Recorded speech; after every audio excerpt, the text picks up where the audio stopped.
دلائل البحار وعدد ورق الأشجار وعدد ما أظلم عليه الليل وأشرق عليه النهار، لا تواري منه سماء سماء ولا أرض أرضا ولا جبل ما في وعنه ولا بحر ما في قعنه. اجعل اللهم خير أمرنا آخرها وخير أعمالنا خواتمها وخير أيامنا يوم نلقاك فيه. يا رب صل وسلم دائما أبدا على حبيبك خير الخلق كلهم. قال الله تبارك وتعالى: ولو أنا كتبنا عليهم أن يدخلوا أنفسهم أن يخرجوا من ديارهم ما فعلوا إلا قليل منهم. صدق الله العظيم.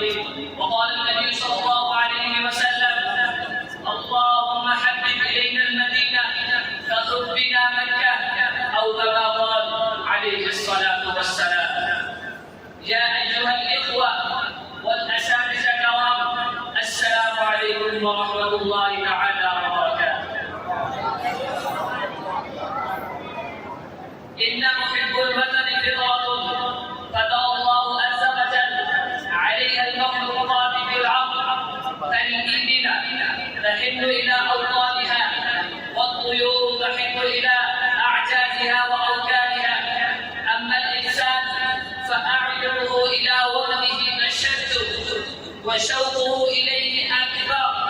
فمن لم يجد في نفسه، فمن لم يجد في قلبه، فمن لم يجد في ضميره، فمن لم يجد في عقله حب وطنه فهو مريض بحاجة إلى علاج ودواء.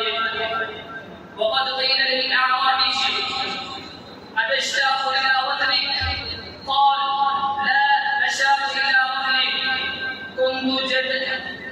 كنت جبينا ركامه ورضائه أغمامها.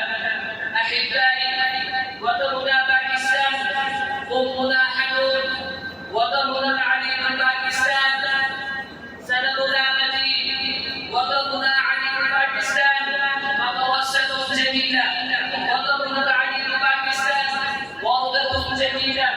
إخواني الأكارم،